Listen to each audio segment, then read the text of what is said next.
Thank you, Ivan, and good morning, ladies and gentlemen. It's a privilege to be able to speak to such an esteemed forum as the CIF Conference and connect with so many industry stakeholders in Ireland relatively soon after moving from the UK earlier this year. Prior to being immersed in the Irish housing market, I spent the last number of years immersed in the UK's, working with developers, particularly at the affordable end of the spectrum, and with government at local, regional, and national level towards their goals of delivering urgently needed housing at pace. Having made the move, I do have the feeling of having jumped from a very large frying pan straight into a fire, but the increase in that heat can be a good thing.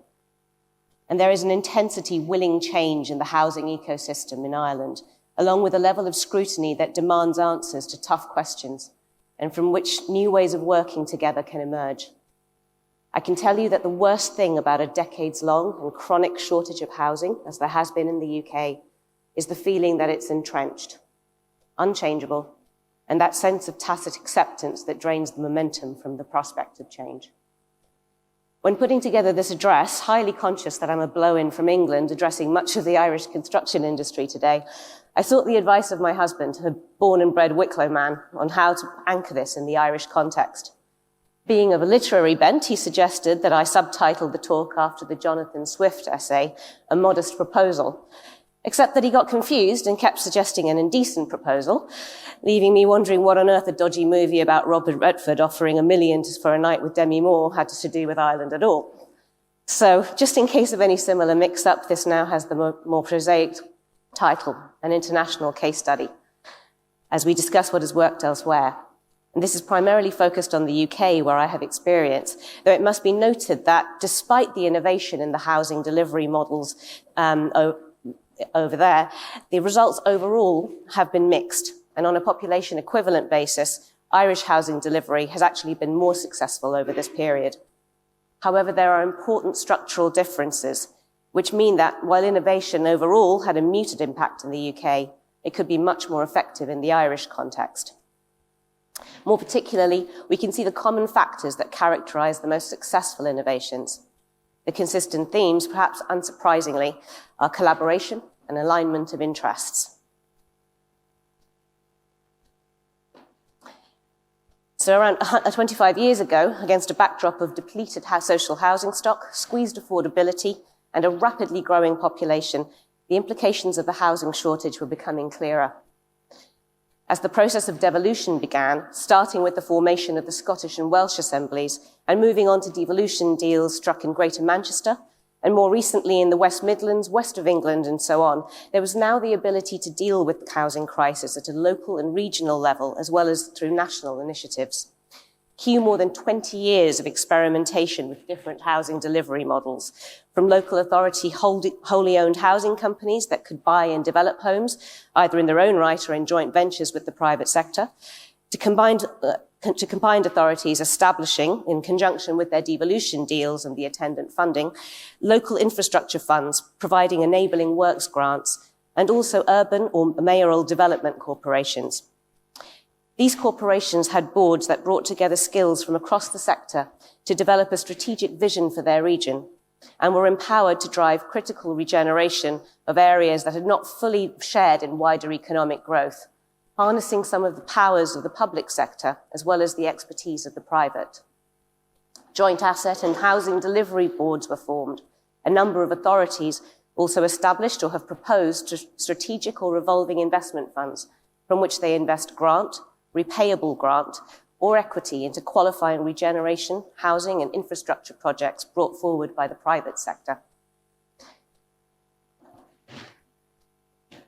The key objective of all of these schemes was to break the zero-sum dynamic between private developers and authorities. This often prevails when contributions to affordable housing or the infrastructure needed to support new development is simply mandated through planning conditions and Section 106 contributions, the equivalent of Part 5 requirements here in Ireland. In the UK, this typically sets councils and developers in a position of opposing interests and plays out in a lengthy process of negotiations to reduce these contributions in the face of any viability challenge where the developer carries all the risk.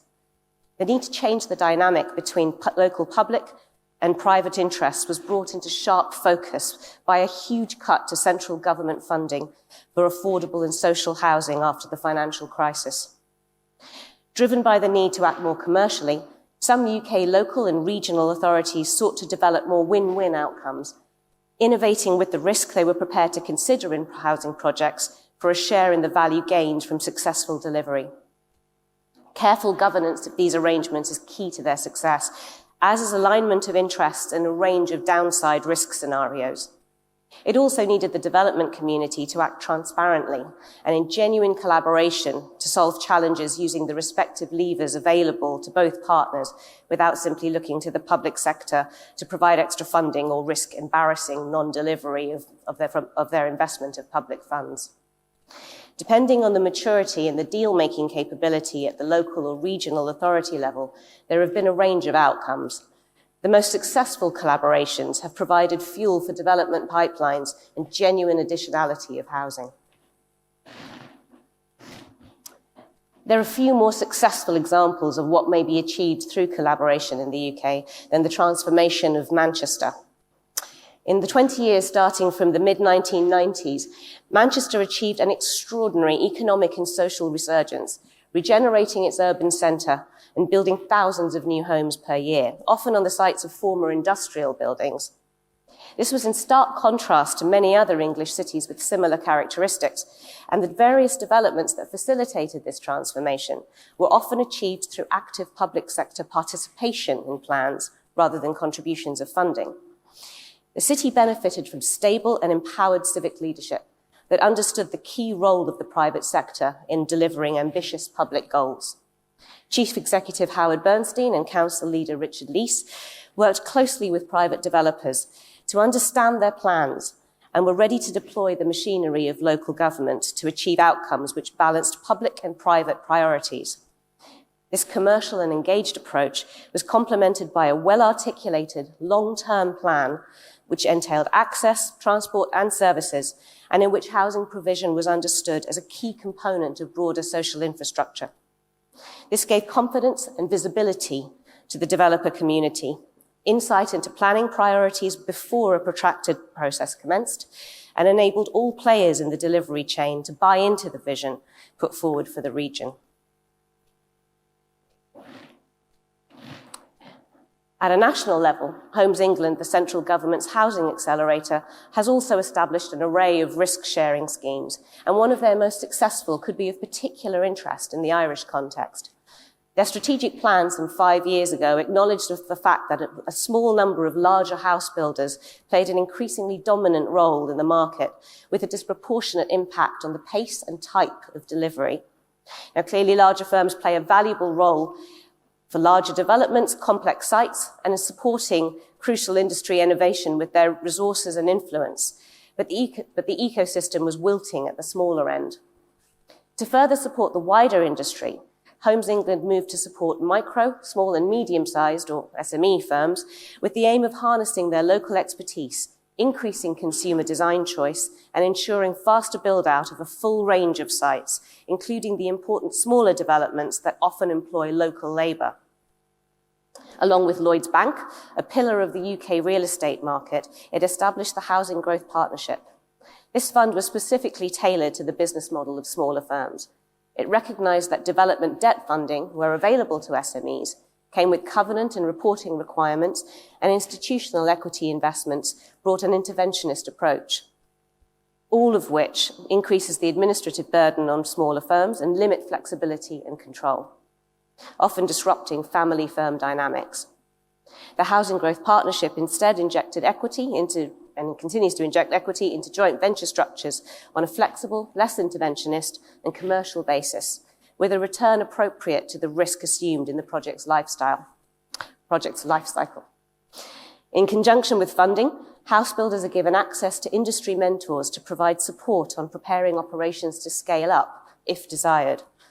This has allowed rapid recycling of capital into new schemes and enabled successful smaller builders to grow to occupy a stronger position in the market. The UK, like Ireland, has recognised the importance of modern methods of construction to increase capacity, diversify and increase skills and workforce, and accelerate delivery of environmentally friendly housing with reduced waste and lower lifetime costs. There are similar initiatives to those underway here, as we've heard from Frank and Minister Harris, driven as we've heard by Ireland's construction sector group and innovation and digital adoption team, as well as the firms who've already made the leap to invest in off-site construction. The UK has also seen efforts to achieve the aggregation of orders and economies of scale that are critical to making MMC cost competitive with traditional build and eventually cost advantageous. Housing associations, the equivalent of Ireland's approved housing bodies, have formed alliances such as Advantage Southwest, the Offsite Homes Alliance, and Build Better. The latter, a consortium of 23 housing associations, has collaborated on a framework of MMC providers for projects, targeting delivery of at least 500 homes using high pre-manufactured value MMC. Offsite Homes Alliance has assembled a $4 billion framework, aiming for 10,000 units over a number of years. North of Tyne Combined Authority is aggregating sites to contract MMC homes in large numbers, partnering with Legal & General to provide the type of large pension fund investment enabled by that scale. The aim of the partnership is to deliver better quality, fairer private and rental accommodation. And at a national level, Homes England last year made the use of high pre-manufactured value MMC a requirement to access funding from the 11.5 billion Affordable Homes Programme. Indeed, Homes England's designated strategic housing partners, which attract a larger share of this funding, are required to deliver 25% of volume via MMC. Homes England have also taken equity investments in local MMC manufacturers and attracted established overseas producers to co-invest in joint ventures with UK firms, enabling transfer of knowledge and best practice.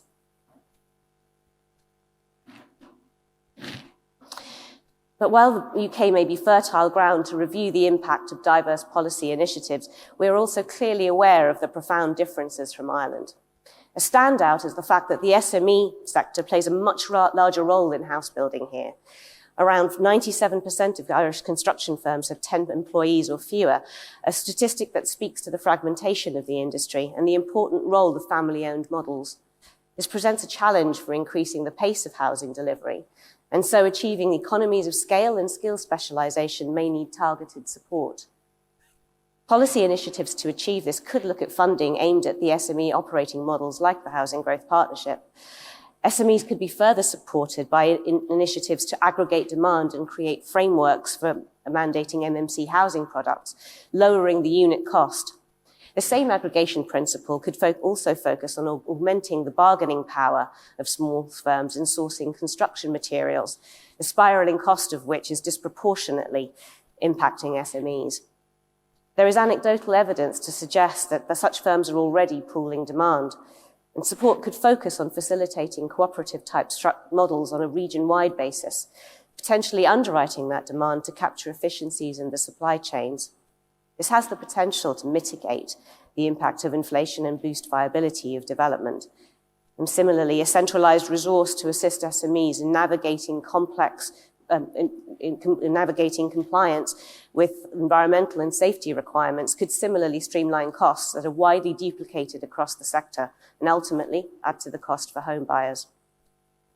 There is also an opportunity here to add to the many initiatives already underway in Ireland to support the policy aim of compact growth by adapting some of the best of the public-private collaboration models we've discussed.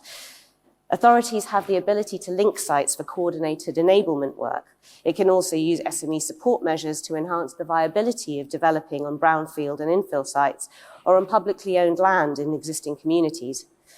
Infill development can often be the hardest housing to build. Given proximity to increase existing residents and therefore voters, it takes concerted political will and support to achieve. Given the impact of the UK's innovation has been more muted than it should, hampered by layers of approvals and a multiplicity of objectives, along with the ability for politicians there sometimes to intervene and quash compliant proposals on a discretionary basis. The Economist recently noticed that the UK not only has its famous NIMBYs, but also notes, nothing over there either, or even bananas build absolutely nothing anywhere near anything. The momentum in Ireland seems, to slightly weary UK eyes, more balanced in favour of working together to address this genuine crisis. Perhaps it's a stronger sense of community and societal bonds. Perhaps it's because Ireland has a younger population, powered by recent years of strong growth and unaccustomed to stasis.